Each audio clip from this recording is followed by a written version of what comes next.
అన్ని రంగాల్లో ప్రైవేటైజేషన్ చేసేందుకు సీఎం చంద్రబాబు నాయుడు కుట్ర పన్నుతున్నారని వైసీపీ అధినేత జగన్ విమర్శించారు.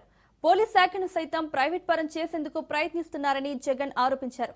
వైసీపీ హయాంలో ఆర్టీసీ కార్మికులను ప్రభుత్వంలో విలీనం చేయకుంటే చంద్రబాబు నాయుడు ఆర్టీసీని అమ్మేసేవారని జగన్ దుయ్యబట్టారు. ప్రైవేట్ దోపిడీని నిలువరించేందుకు సంక్షేమం, పాలనా రంగాల్లో సర్కార్ అజమాయిషీ ఉండాల్సిందేనని జగన్ స్పష్టం చేశారు. మెడికల్ కాలేజీల ప్రైవేటీకరణను నిరసిస్తూ కోటి సంతకాల సేకరణ ప్రతులను గవర్నర్కు అందించే సమయంలో జగన్ ముఖ్యమంత్రి చంద్రబాబుపై నిప్పులు చెరిగారు.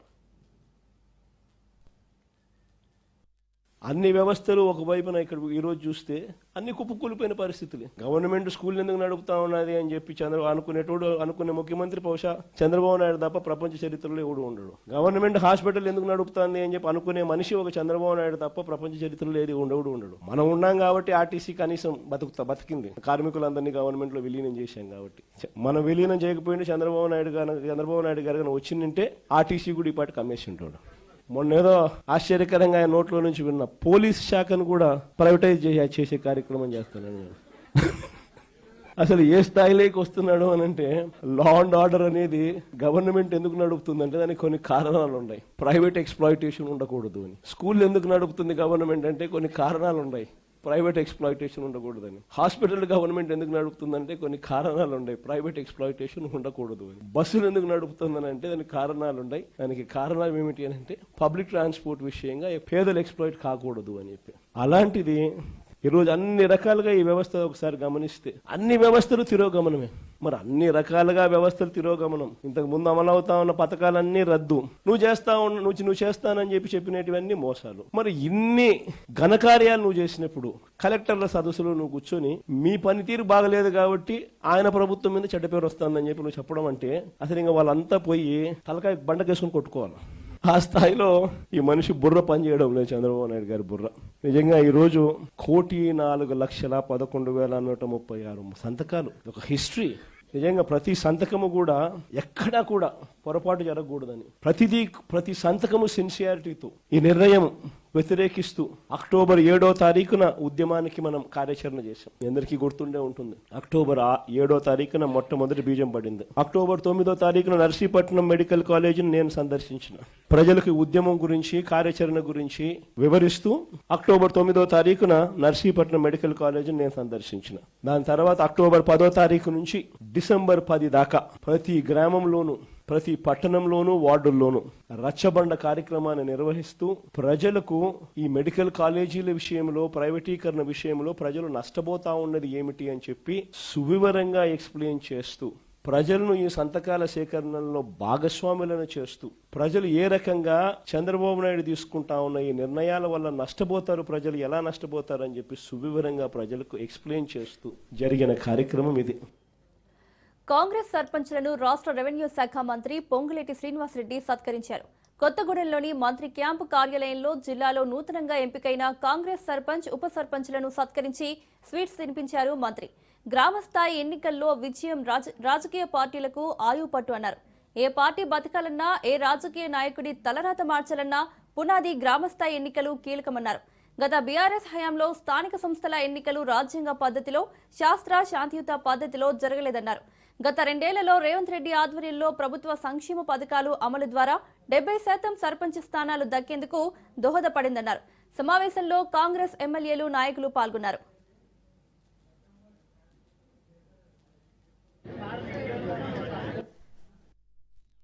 ప్రతి గ్రామంలోని కరుడు కట్టిన కాంగ్రెస్ పార్టీ నాయకుడు కానీ, కాంగ్రెస్ పార్టీ సానుభూతి పరుడు కానీ ఇది నా ఆస్తి అని 3 విడతల పోరాటం చేసి అద్భుతమైన ఫలితాలు తీసుకొచ్చిన ముఖ్య కార్యకర్తలకి, నాయకులకి, అభిమానులకి, గెలిచిన నా సర్పంచులకి, వైస్ సర్పంచులకి, వార్డు మెంబర్లకి ఈ కార్యక్రమంలో ఎమ్మెల్యే గారు, భద్రాచలం ఎమ్మెల్యే గారిని వేదిక మీదకి రావాల్సిందిగా కోరుతున్నాను.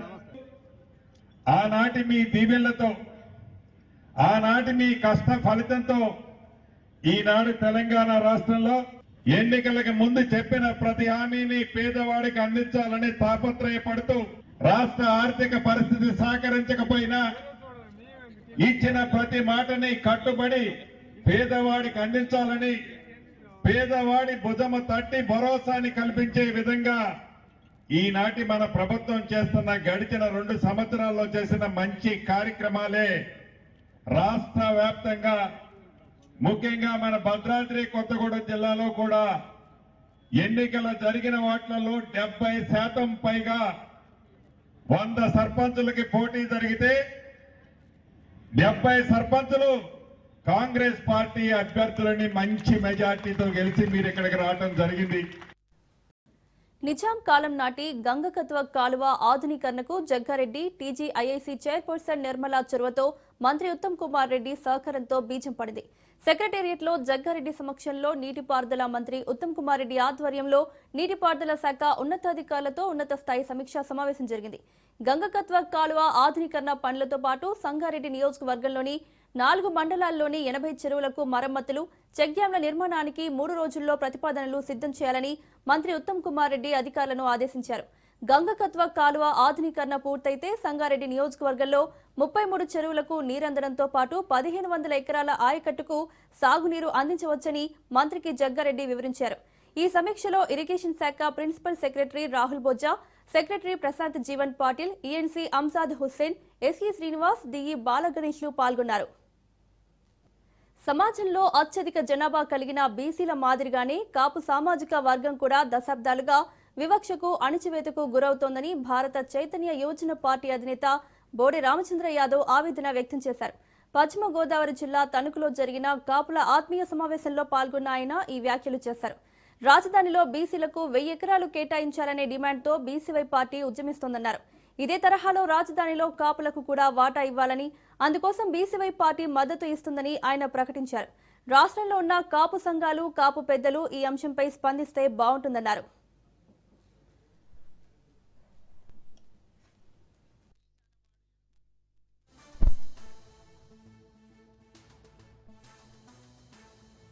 నిత్యం తన విధుల్లో బిజీగా ఉండే ఓ పోలీస్ అధికారి వినూత్నంగా తను చేస్తున్న సామాజిక కార్యక్రమాలపై ప్రజల్లో గొప్ప ఆదరణ వస్తుంది. తను పోలీస్గా విధుల పట్ల కఠినంగా ఉండటమే కాదు, సామాజిక బాధ్యతగా తను చేస్తున్న కార్యక్రమాలు ప్రజల్లో పోలీస్ వ్యవస్థపైన నమ్మకాన్ని పెంపొందిస్తుందని ప్రజలు హర్షం వ్యక్తం చేస్తున్నారు. కాజీపేట ఏసీపీ ప్రశాంత్ రెడ్డితో మా regional coordinator Chandrashekar face to face.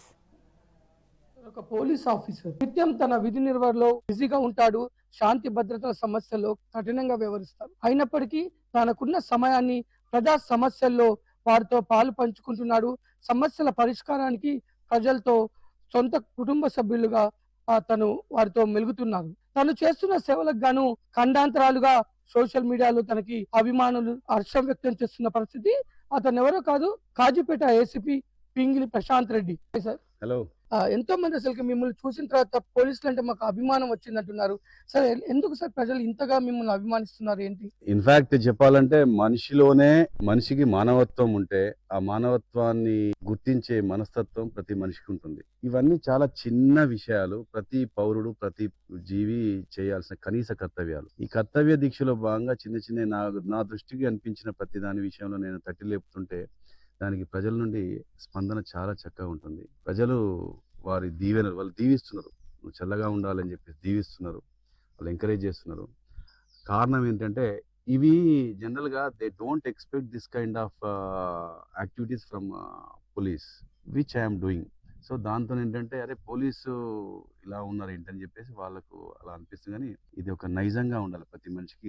ఇది అన్నీ కేవలం చేస్తున్న ఉద్యోగ విధి నిర్వహణే కాకుండా మిగతా విషయాల్లో కూడా మనము కాస్త మానవత్వాన్ని ప్రదర్శించాలి. అన్నిట్లో కూడా వాటి పట్ల మనకు కాస్త అవగాహన ఉండాలి. తెలియని వాళ్లకు తెలియజెప్పాలి. తెలిసి కూడా కొంతమంది స్వార్థంగా చేస్తున్న వాళ్ళను సరిదిద్దే పని కూడా చేయాలి. లా ఎన్ఫోర్స్మెంట్ చేయాలి. లా ఎన్ఫోర్స్మెంట్ కంటే ముందుగా అసలు లా పట్ల అవేర్నెస్ తీసుకురావాలి. తర్వాత మనమేంటి, మన యొక్క విధి ఏంటి, మన యొక్క బాధ్యత ఏంటి, మనం మనుషులుగా జీవిస్తున్నాము. అన్ని ప్రాణుల కంటే ఎక్కువ మనకు అడ్వాంటేజెస్ ఉన్నాయి. రకరకాల అంటే తొందరలో పంట ఎక్కువ రావాలని, పంట దిగుబడి ఎక్కువ రావాలని, తొందరగా రావాలని, ఆ తర్వాత మనం చేసిన కొన్ని చర్యల వల్ల ఆ భూమి సారం పోతే, క్షీణించిపోతే, ఏదో రకంగా సారం లేకున్నా కూడా ఆర్టిఫిషియల్గా మనము బలాన్ని రకరకాల మందుల ద్వారా ఇచ్చేసి పంటను ఎక్కువ మొత్తంలో ఎక్కువ మోతాదులో ఉత్పత్తిని పెంచాలనే ఒక ఒక ఆ పోటీలో పడిపోయి ఆ పంట పెంచాలి, దిగుబడి పెంచాలనే దాంట్లో పడిపోయి, ఎస్పెషల్లీ గ్రీన్ రెవల్యూషన్ వచ్చిన తర్వాత తక్కువ పొలంలో తక్కువ విస్తీర్ణంలో ఎక్కువ పంట పండాలి, తక్కువ కాలంలో పంట రావాలి అనే ఒక ఆ స్పీడ్లో పడిపోయి మనం భూసారాన్ని నాశనం చేసుకుంటూ పర్యావరణాన్ని నాశనం చేసుకుంటున్నాం. కాబట్టి ఈ విషయంలో అందరం స్పందించాలి. ఈ విషయాలు అందరూ తెలుసు, కానీ మనకు కొంత ఏంటంటే స్పృహ ఉండదు, సామాజిక స్పృహ ఉండాలి. ఆ సామాజిక స్పృహతోని నేను నాకు తెలిసిన విషయాలను నలుగురితో పంచుకుంటూ వీలైనంత వరకు సరిదిద్దే ప్రయత్నం చేసుకుంటూ వెళ్తున్నాను. ఇందులో నేను పెద్ద గొప్ప విశేషమైన పనులు ఏం చేయట్లేదు, చాలా చిన్న చిన్న విషయాలే, కానీ చిన్న చిన్న విషయాల్ని నేను కాస్త తట్టి లేపుతున్నా. అంటే మీరు ఏదైతే రైతులను మీరు మోటివేట్ చేస్తున్నారు ఈ పంటలు కాలబెట్టవద్దనే విషయంలో, కానీ వారంతా కూడా మీకు చాలా పాజిటివ్ గా రెస్పాండ్ అవుతున్నారు. అవును. అంతే కదా సార్, అవును. మీరు చేస్తున్న కార్యక్రమాలు చూసి ఈ మధ్య యువత కూడా చాలా ఆకర్షితమై అసలు పోలీస్ అంటే చాలా గౌరవం ఉంది, పోలీసులు ఈ విధంగా ఉంటే చాలా బాగుంటుంది అంటున్నారు సార్. ఎలా అనిపిస్తుంది సార్ మీకు? ఇప్పటికి ఉద్యోగంలోకి వచ్చి 30 సంవత్సరాలు గడిచింది. ఇప్పటి వరకు నేను ఉద్యోగిగా నేను ఎంతో కొంత నా కుటుంబం కోసం ఉన్నాను. కానీ నా నుండి ఎంతో ఆశిస్తున్నది ఈ సమాజం. ఆ సమాజం, నేను ఈ మధ్యన సోషల్ మీడియాలో కొన్ని పోస్ట్ చేస్తే వాళ్ళ స్పందన చూస్తే నేను ఇంకెంతో చేయాలి వీళ్ళకి అనిపిస్తుంది. చాలా తృప్తి అనిపిస్తుంది. చిన్న చిన్న విషయాలే కానీ వాటి పట్ల స్పందన, నువ్వు చల్లగా ఉండాలయ్యా, comments when I post anything in the social media. ప్రజలకు ఎంత చేసినా తక్కువ. ప్రజలనే కాదు, నేను ఏమంటే నేను ఎప్పుడు కూడా సర్వే జన సుఖినో భవంతన్నాను, లోకా సంస్థ సుఖినో భవంతాను. లోకంలో ఒక ప్రజలే లేరు, కోటాను కోట్ల ప్రాణులు ఉన్నాయి. కంటికి కనిపించే ప్రాణులు ఉన్నాయి, కంటికి కనిపించకుండా ఉండే ప్రాణులు ఉన్నాయి. ప్రకృతి ఎంత చక్కగా ఉంటుందండి, ప్రకృతిని ఒకసారి ఊహించుకుంటే. అందులో అడ్వాంటేజెస్ మనకి ఎక్కువ ఉన్నాయి. కాబట్టి మనము నిజం చెప్పాలంటే, హానెస్ట్ చెప్తున్నా, మనం నాశనం చేస్తున్నాం. చిన్న ముత్యాల కోసం వందల వేల హెక్టార్ల భూమిని మైనింగ్ చేస్తున్నాం. మనకు సహజ వనరులు అని చెప్పేసి అనుకుని సహజ వనరుల వేటలో భూమిని చాలా చాలా మనం ఎక్స్‌ప్లాయిట్ చేస్తున్నాం. చెట్లను నరుక్కుంటూ చెట్ల కింద కూర్చుంటాం. అలసిపోతే చెట్ల కింద కూర్చుంటాం. ఆ చెట్లనే నరికేస్తున్నాం. అసలు డిఫారెస్టేషన్ ఘోరంగా అవుతుంది. We can correct the attitude of every person. ఎందుకంటే ఐఎమ్ అబ్జర్వింగ్, నేను సోషల్ మీడియాలో జనరల్‌గా హ్యాండిల్ చేసే సోషల్ మీడియాలో చూసేది ఎవరంటే ఎక్కువ యువతనే. కానీ ఆ యువత అందరూ పాజిటివ్‌గా ఉన్నారు. వాళ్ళందరికీ నా తరపున విజ్ఞప్తి, నా సలహా, సూచన ఏంటంటే, ప్లీజ్ ప్రతి ఒక్కరం ఎంతో కొంత ఈ భూమాతకు కంట్రిబ్యూట్ చేయాలి. ఒక పక్క విధుల్లో బిజీగా ఉంటూనే తను సామాజిక బాధ్యతగా అనేక కార్యక్రమాలు చేస్తున్నారు. ముఖ్యంగా రైతుల వద్దకు వెళ్తూ పలు కార్యక్రమాల్లో వారిని అవగాహన కల్పించడం, ముఖ్యంగా పొలాలు కోత కోసిన తర్వాత కాలబెట్టకుండా వాటిని మురుగబెట్టి తిరిగి పంటలు పండించుకునే విధంగా రైతుల్ని అవగాహన చేయడమే కాదు, విద్యార్థులు ఇటు మన యువకులతో కూడా మాట్లాడుతున్నారు. పౌరులుగా ఎదిగే విధంగా తను తీసుకుంటున్న చర్యల పట్ల ప్రజలు హర్షం వ్యక్తం చేస్తున్నారు. అంతేకాదు, తనని ఒక మంచి పోలీస్ ఆఫీసర్ గా, తన ద్వారా పోలీసులు అంటే గౌరవం పెరుగుతుంది, ప్రతి పోలీస్ ఈ విధంగా ఉండాలని ప్రజలంతా హర్షం వ్యక్తం చేస్తున్న పరిస్థితి అయితే ఉంది. కెమెరామెన్ శివకుమార్ తో చంద్రశేఖర్, రాజ్ న్యూస్, వరంగల్.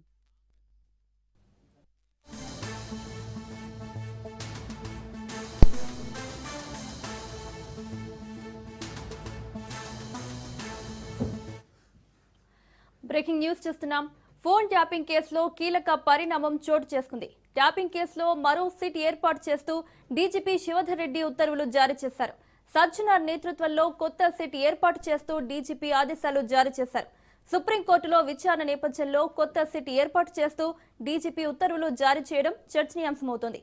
కొత్త సిట్లో 9 మంది అధికారులు ఉండగా ఇందులో 5 ఐపీఎస్లు ఉండడం విశేషం.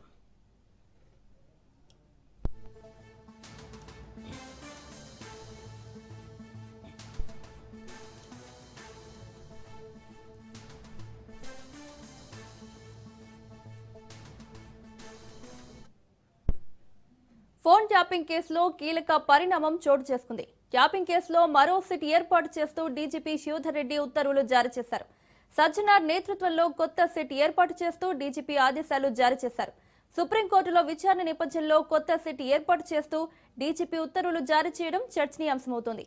కొత్త సిట్లో 9 మంది అధికారులు ఉండగా ఇందులో 5 ఐపీఎస్లు ఉండడం విశేషం.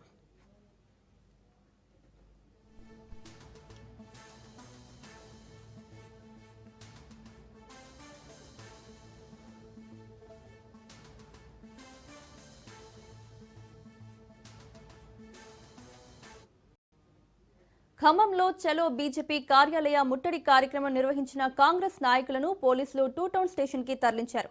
గత 10 సంవత్సరాలుగా సోనియా రాహుల్పై బీజేపీ ప్రభుత్వం వేధింపులకు పాల్పడుతోందని నిరసిస్తూ జిల్లా కాంగ్రెస్ కమిటీ ఆధ్వర్యంలో ఏఐసీసీ ఆదేశానుసారం బీజేపీ ఆఫీస్ ముందు ధర్నా నిరసన కార్యక్రమం చేపట్టారు. బీజేపీ కార్యాలయం ఎదుట ధర్నా నిర్వహించేందుకు కాంగ్రెస్ కార్యకర్తలు ముందుగా ర్యాలీ నిర్వహించారు.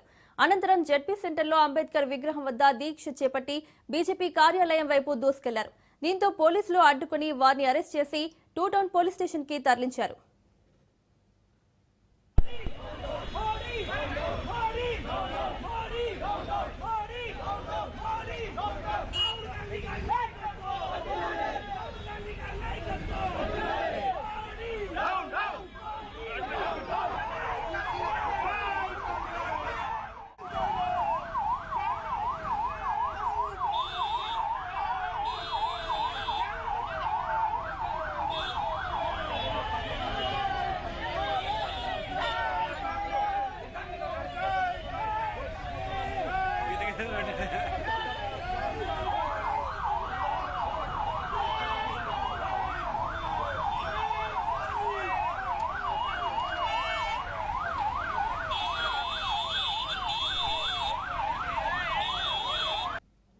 కోనసీమ జిల్లా కొత్తపేట నియోజకవర్గంలో లంకమట్టి మాఫియా దోచుకుంటుంది. కొత్తపేట మండలం మంతపల్లి పరిసర లంక ప్రాంతాల నుండి లంకమట్టిని యథేచ్ఛగా త్రవ్వకాలు సాగిస్తూ చొప్పెళ్ల గ్రామంలో ఉన్న ఇటుక బట్టీలకు తరలిస్తున్నారు. లంక ప్రాంతాల్లో ఎటువంటి అనుమతులు లేకుండా తమ ఇష్టరాజ్యంగా లంకమట్టి, బొండు ఇసుక తరలిస్తున్నారు. అర్ధరాత్రి అక్రమంగా మట్టిని ఇటుక బట్టీలకి తరలిస్తున్న 3 లారీలను అలమూరు పోలీస్ స్టేషన్ ఎస్ఐ సిబ్బంది పట్టుకున్నారు. అయితే లారీలను స్వాధీనం చేసుకున్న క్షణాల్లోనే వాటిని వదిలివేయడంపై సర్వత్రా విమర్శలు వెల్లువెత్తుతున్నాయి. లంకా భూముల్లో ఎటువంటి త్రవ్వకాలు జరపరాదన్న నిబంధనలను తుంగలోకి తొక్కి అక్రమ ధనార్జన ధ్యేయంగా మాఫియా రెచ్చిపోతుంటే వారికి అధికారులు వంత పాడుతున్నారనే ఆరోపణలు వస్తున్నాయి.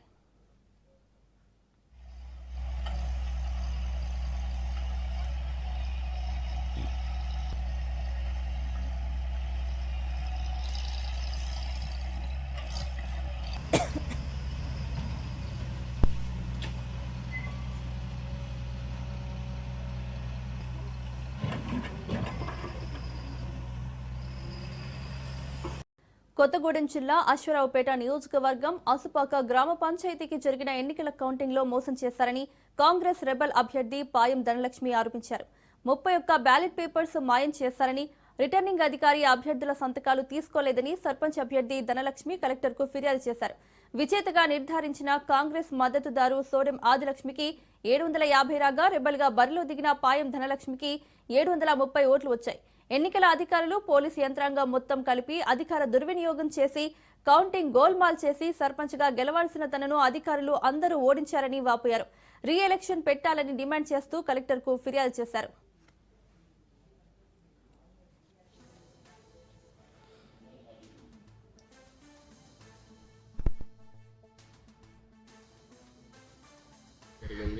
అదే కౌంటింగ్ రూమ్లో ఒక 20 సెకండ్ల దాకా కరెంటు కూడా పోయిందండి. మొత్తం ఆ కౌంటింగ్ కాడ నుండి చివరి దాకా కూడా ఒక సిఐ గారి ఆధీనంలోనే ఆ కౌంటింగ్ మొత్తం జరిగింది.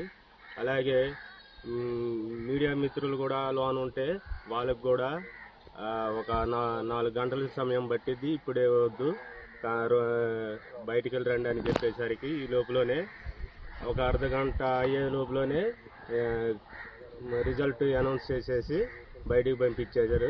అలాగే మాకు మా అభ్యర్థి మరియు కౌంటింగ్ ఏజెంట్ వాళ్ళు కూడా వాళ్ళతో ఎలాంటి సంతకాలు కూడా చేపించకుండా బయటికి పంపించేశారు.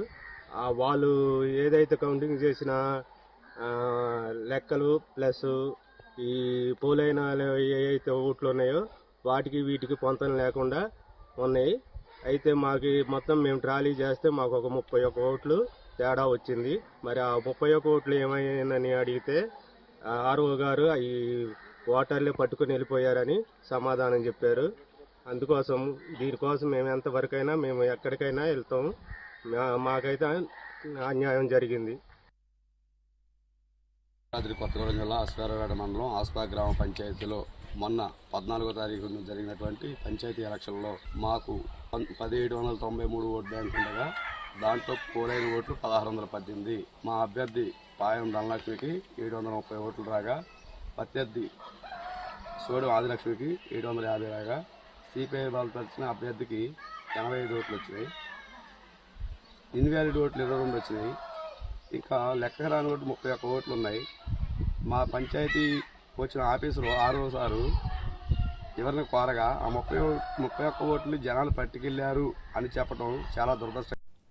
ఖమ్మం జిల్లాలో 8 ఏళ్లుగా బ్యాంకు వాళ్లు అద్దె చెల్లించడం లేదని భవన యజమాని హైకోర్టును ఆశ్రయించారు. సత్తుపల్లిలోని యూనియన్ బ్యాంక్ బిల్డింగ్ యజమాని చెలసాని సాంబశివరావు తనకు బ్యాంకు యాజమాన్యం అద్దె చెల్లించడం లేదని కోర్టు ముందుకు వచ్చారు. దీంతో వాదనలు విన్న కోర్టు బ్యాంకు సామాగ్రిని జప్తు చేయాలని ఆదేశించింది. దీంతో బాకీ ఉన్న 52,80,000 రూపాయల అద్దెకు సరిపడా బ్యాంకులోని కుర్చీలు, టేబుల్స్, కూలర్లు, ఇతరత్రా సామాగ్రిని జప్తు చేశారు.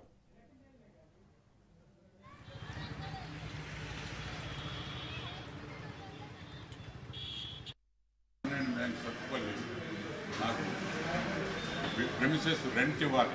52 లక్షల రూపాయలు ఈ రోజు వరకు బకాయి ఉండాలి. ఎన్నిసార్లు విజ్ఞప్తి చేసినా బకాయి ఇవ్వట్లేదు మాకు. అందుకని మేము కోర్టుకి అప్రోచ్ అయ్యాము. కోర్టులో కూడా బకాయి మాకు కట్టమని చెప్పి కోర్టు కూడా వాళ్ళకి ఇచ్చింది.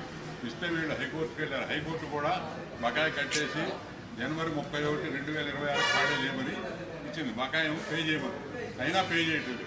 మళ్ళీ కోర్టుకి అప్రోచ్ అయితే మాకు ఈరోజు జప్తుకి ఆర్డర్ ఇచ్చారు బ్యాంకుని. అందుకని వేసుకెళ్ళటానికి వచ్చాం. మేము బ్యాంక్ అద్దెకి ఇచ్చింది 2013లో. అది 18కి అయిపోయింది. 18 నుంచి అగ్రిమెంట్ లేదు, ఇల్లీగల్గా ఉంటున్నారు ఖాళీ చేయకుండా. ఎన్నిసార్లు రిక్వెస్ట్ చేసినా కూడా చేయట్లేదు. అద్దె పెంచమంటే పెంచట్లేదు. ఖమ్మం జిల్లా ఏసీబీ వలలో రెవెన్యూ ఉద్యోగి చిక్కారు. Karepalli RI Dauluri Shubhakameswaridevi family member certificate కోసం డబ్బులు డిమాండ్ చేసి ఏసీబీకి పట్టుబడ్డారు. 10,000 లంచం తీసుకుంటుండగా ఏసీబీ డీఎస్పీ వై రమేష్ ఆధ్వర్యంలోని బృందం వలపన్ని పట్టుకుంది. హైదరాబాద్ నగర ప్రజలకు జంట జలాశయాలు గండిపేట, హిమాయత్ సాగర్ నుంచి తాగునీరు అందుతుంది. ఈ నీటిని తాగే చాలా మంది ప్రజలు బతుకుతుంటారు. అటువంటి తాగునీటి చెరువులో కొందరు సెప్టిక్ ట్యాంక్ వ్యర్థాలను కలిపారు. మొయినాబాద్ మున్సిపాలిటీ పరిధిలోని గండిపేట తాగునీటి చెరువులో కొందరు సెప్టిక్ ట్యాంక్ వ్యర్థాలను పారబోస్తుండగా స్థానికులు గమనించారు. వెంటనే అధికారులకు సమాచారం ఇవ్వడంతో నిందితులను అదుపులోకి తీసుకున్నారు పోలీసులు. అయితే సెప్టిక్ ట్యాంకర్ కి అక్రమంగా వాటర్ బోర్డు, జీహెచ్ఎంసీ లోగో పెట్టుకున్నట్లు అధికారులు నిర్ధారించారు. ఈ గండిపేట చిల్డ్ర బండ్లు పోస్తున్నారు, సెప్టిక్ ట్యాంక్ నింపుకొస్తున్నారు, మొత్తం బాత్రూమ్ అంతా తెచ్చి వెళ్ళి పోస్తున్నారు. నేను బండి ఆపిన. వీళ్ళు ఎవరో నిరంజన్ అంట, కిరాయికుంటాడంట, ఆయన చెప్పిండంట. ఇవైతే కోనసీమ జిల్లా ఆత్రేయపురం మండలం వాడపల్లి శ్రీ వెంకటేశ్వర స్వామి వారి దేవస్థానంలో హుండీ లెక్కింపు నిర్వహించారు. 28 రోజులకు సుమారు 1,50,00,000 రూపాయల ఆదాయం సమకూరింది. దేవస్థానం కార్యనిర్వహణ అధికారి డిప్యూటీ కమిషనర్ నల్లం సూర్య చక్రధర్రావు ఆధ్వర్యంలో అర్చకులు స్వామివారికి ప్రత్యేక పూజలు నిర్వహించిన అనంతరం శ్రీవారి సేవకులు హుండీలను తెరిచి లెక్కింపు ప్రారంభించారు. ఆలయ ప్రధాన హుండీల నుంచి 1,56,31,085 రూపాయలు లభించగా 27 గ్రాముల బంగారం, 1 కిలో 150 గ్రాముల వెండి కానుకలు, 43 విదేశీ కరెన్సీ నోట్లు లభించినట్లు ఆలయ అధికారులు తెలిపారు.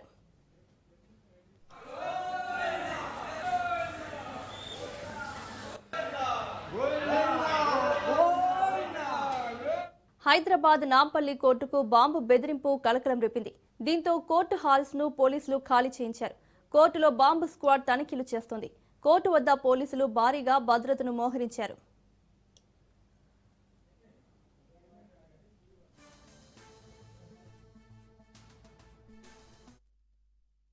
బాంబు స్క్వాడ్ అండ్ పోలీసులు అందరూ వచ్చి లోపల చెక్ చేస్తున్నారు, తనిఖీలు నిర్వహిస్తున్నారు. డాగ్ స్క్వాడ్ వాళ్ళు కూడా వచ్చారు, పైకి వెళ్ళారు, చెక్ చేస్తున్నారు. అప్పటి వరకు బయటనే ఉండడం జరుగుతుంది. అది నిజమాబద్ధం అనేటువంటిది తెలియదు. మరి అది ఏమన్నా బాంబుకు స్క్వాడ్ వాళ్ళు తేల్చి చెప్పాలి. అంతవరకు వెయిట్ చేస్తున్నాము. అంటే ఎట్లా తెలిసింది అసలు బాంబు? ఎవరో మెయిల్ పెట్టారంట, అది ఎవరికి పెట్టారు ఏమి అనేటువంటిది కూడా తెలియదు. అది పోలీసు వాళ్ళు ఇన్ఫర్మేషన్ ఇచ్చేసి ఇమ్మీడియట్లీ అలర్ట్ చేయడం వల్ల ఒకవేళ ఏమన్నా జరిగేటువంటిది అంటే పెను ప్రమాదం నుంచి రక్షించాలనే ఉద్దేశంతో చెప్పడం జరిగింది. అందరం వేలాదిగా కిందికి వచ్చారు. కోర్టులో ఉన్నటువంటి వాళ్ళు ఎవరు పైన ఎవరు ఒకరు కూడా లేరు. చెక్ చేస్తున్నారు. బాంబ్ స్క్వాడ్ వాళ్ళు ఏం తెలుస్తారు, పోలీసు వాళ్ళు ఏం తెలుస్తారు అనేది అందరు పైన ఉన్నారు. 11:30 ప్రాంతంలో వచ్చిందంట. ఎవరికి వచ్చింది అనేటువంటిది కూడా అన్నోన్ నెంబర్స్ అంట. అది పర్టికులర్ గానే తెలియదు. చూద్దాం, లెట్ us see. ప్రతిసారి ఇట్లా ఇది ఫస్ట్ టైం కాదు. కోర్టు ప్రిమిసెస్ లో బాంబు ఉందనే రూమర్స్ ఇలాంటి తప్పుడు సమాచారం ఇస్తూ కోర్టు యొక్క అమూల్యమైన సమయాన్ని, అదేవిధంగా అడ్వకేట్లను, జడ్జెస్ని, స్టాఫ్ను, క్లయింట్లను భయభ్రాంతులకు గురి చేసే ఇలాంటివి చాలాసార్లు జరిగాయి. దీనికి ఒక పటిష్టమైనటువంటి పోలీస్ యంత్రాంగం ఇలాంటి వార్తలు వచ్చినప్పుడు ఆ ఏ నెంబర్ దారి వచ్చింది అనేది దాన్ని పూర్తిగా దర్యాప్తు చేసి ఇవి మళ్ళీ పునరావృతం కాకుండా కఠినంగా వాళ్ళని ట్రేస్ అవుట్ చేసి చర్యలు తీసుకోవాల్సినటువంటి అవసరం ఉంది. ఎందుకంటే మళ్ళీ దీన్ని ఏదో మామూలుగా మనము లైట్ గా తీసుకునేటట్టు కూడా లేదు. అనేక సందర్భాలలో, అనేక ప్రాంతాలలో ఎప్పుడు ఎక్కడి నుండి ముప్పు ఈ హైదరాబాద్ భాగ్యనగరానికి మొత్తము ఎక్కడ విధ్వంసాలు జరిగినా కూడా హైదరాబాదే మూలాలు అన్నట్టుగా ఉన్నటువంటిది కనుక మన హైదరాబాద్ లో ఇది ఏషియాలోనే పెద్ద క్రిమినల్ కోర్టు. అలాంటిది కనుక మనం దీన్ని లైట్ గా కూడా తీసుకోకు, సీరియస్ గా ఇలాంటి వార్తలు వచ్చినప్పుడు దానికి సంబంధించినటువంటి వ్యక్తులను కఠినంగా తీసుకోవాలి. ప్రభుత్వం కూడా ఇక్కడ ఇలాంటి ఇంకా ఎలాంటి స్థావు కల్పించకుండా ఇక్కడ క్రిమినల్ కోర్టు కనుక ఇది నేరస్తులతో అనేక మంది కరుడు కట్టిన నేరస్తులు కూడా ప్రతిరోజు కోర్టుకు హాజరవుతూ ఉంటారు. ఎవరి వల్ల ఏ ముప్పు వస్తుందో అనేది భయాందోళన అడ్వకేట్స్, సామాన్యమైనటువంటి క్లయింట్స్, ఇంకా స్టాఫ్, జడ్జెస్ కూడా భయాందోళనకు గురయ్యే ప్రమాదం ఉంది కనుక ప్రభుత్వం